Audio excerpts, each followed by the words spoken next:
folks, my next guest is a writer and a stand-up comedian whose off-Broadway show, The New York Story, is now available on Netflix. Please welcome Colin Quinn. Thanks. Good to see you. Good to see you.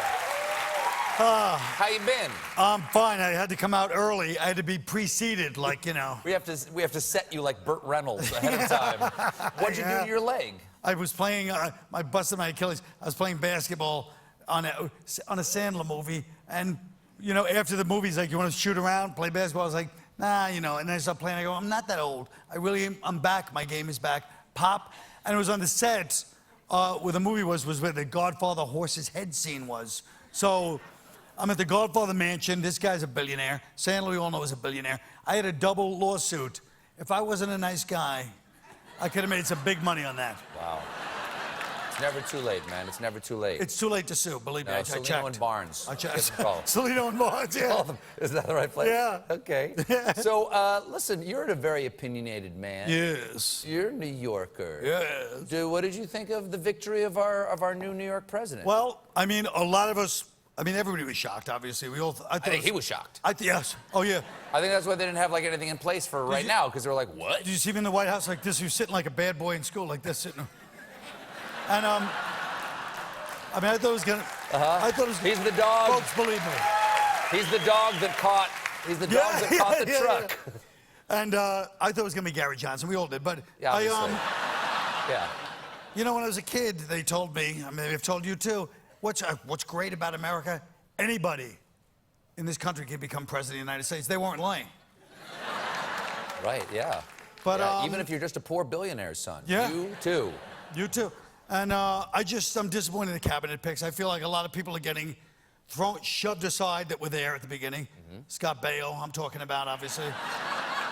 You gotta be loyal. You gotta be loyal. You gotta be loyal. The guy's Secretary in of show business. State? Secretary of State Baio. He was in show business and he supported Trump. You people, that's not a joke. It's a serious, you know, he's putting himself out there, whether you like it or not. Then Billy Bush should get a position or something, you know what I mean? Yeah. Maybe Secretary of Transportation. He knows, he knows the inside of a bus. Nice. That's right. Nice. Thank you very much. We'll be right back. Oh. All right. Anthony Weiner, sure. Anthony Weiner should get a position. Yeah. And maybe Julian Assange might get something, I don't know. Sure, yeah. But I feel like, let's face it, he got elected by the people that hated him the most. I think that some people were racist and sexist that voted for him, and some people didn't like being called racist and sexist. You know what I mean? I think there was a lot of that, too. I understand. See? Thank you. Takes a while to warm. I'm like a wine. It takes a while to adapt to me. And we're going to let you breathe for a while. thank you. Yeah. So the new show is, you did a stage show. You have a stage show on Broadway that's now going to be available on Netflix. It was off-Broadway. I don't want to misrepresent myself. Off-Broadway? You sound like you're going to kick me out. It was off-Broadway? Get out. I thought it was on Broadway. Well, it was off-Broadway. Was it? No, It doesn't, you know, doesn't people matter? don't. Yeah. Sure, it's very good. Thanks. You'll get there, man. Yeah, You're on Broadway right now. This is a Broadway theater. I know. You made it, baby.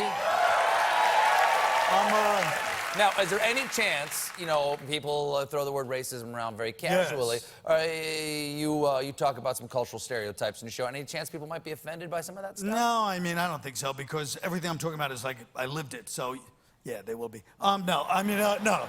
Everything is like, I go over the whole history of every ethnic group. It's really cultural. That came to New York, how New York was built. I don't call it racism, I call it cultural anthropology. Oh, all right, all right. So let's start with the Dutch. I mean, the Dutch founded New York. How did the... Here's the beauty of the Dutch for my show, because when I was doing the show, I didn't find this out till I Googled it. The Dutch, that's how I researched Google. Okay. And the word is a Dutch word. How perfect was that for the founding of New York City? They brought that here? They brought the word. Wow. That's a Dutch word.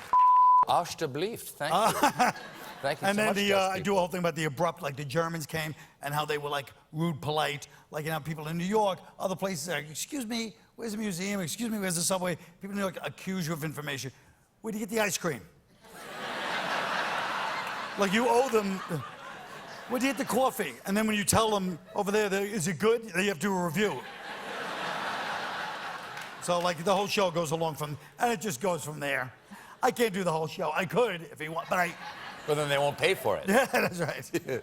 Hey, this is apropos of nothing. Oh, But I found like out, that expression. That's the way I do segues I like right here. it. Connected to nothing. I found out shortly before the show, were you in Crocodile Dundee too? Yes, I was. Well, I only asked, what do you do? I do not remember you from Crocodile Dundee. well, they gave me I was a young upstart comedian, a little full of myself, as you'll know from this story. So they gave me the script. My first I think I had one line in some other movie, and I was like, this script, I read it. In those days, they give you the script. It takes place here in New York. It takes place in New York. I read the script, I go, this is not New York. I rewrote the whole script. One line, just basically an extra, with me as the sidekick leading Paul Hogan around New York. I made myself the co-star and handed it in to them. And I wasn't like 11, I was like 26 at the time. You don't have to thank me. Just, there you go. That was it, really? Yes. And my name was Kevin. I was like an Irish guy, you know, Kevin instead of Colin. I don't want to. And I led him around and just handed it into these. So you ended up being in the movie. Yes, I okay, did. And They didn't fire me as they It might should. take a little while, but we're going to play every scene you're in. Okay, yes. Jim. I'm in. What are we doing?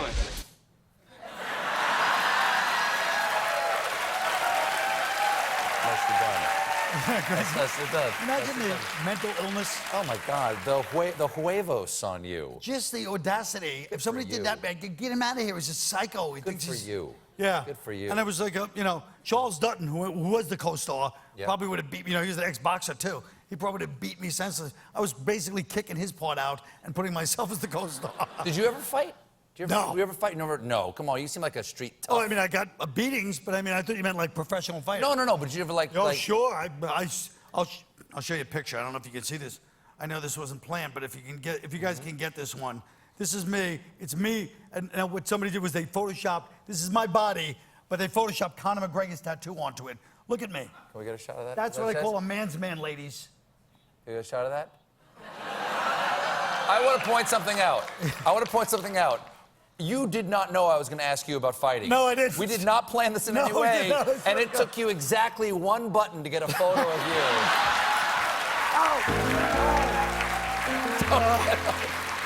Don't get up.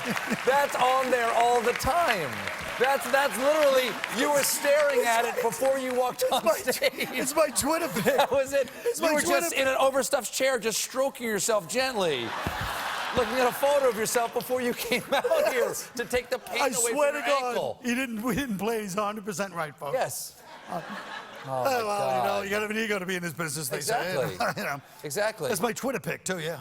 Is it really? If I follow you on Twitter, that's the photo? Yeah. Well, you only Wow. see the face. It looks like Wow. I have no teeth in that picture, but I did have teeth. Do you have any, like, people have accused, people have said, oh, Trump ran the politically incorrect campaign, and that's great, and people complain a lot about, some comedians complain about political correctness on campus and stuff like that. Do you have a problem with political correctness, and, like, do you have to, like, pull your punches when you're some places when you're doing jokes? Well, you can't. I mean, people nowadays, of course, everybody, if they mention an ethnicity anywhere, or for on campus or in comedy or whatever, they do a preamble. I'm going to say something right now. Before I speak, I want you to understand this is not coming from a place of unconscious, paternalistic, patriarchal. And then then you can say whatever you want. But you have to say that first. Preamble. This is not coming from a place of hate. It's coming from a place of love. Right. Why did the chicken cross the road? Yes. Yeah. Yeah. To give that racist across the street a piece of his mind. That's why the chicken did that. And everybody applauds politely. Yes, exactly. Yeah. Well, Colin, listen, man, ice that ankle. Yes, I'm going to. And send me that photo. Good to see you. Thanks a lot, Steve. The New York Story is now streaming on Netflix. Colin Quinn, everybody. We'll be right back with a performance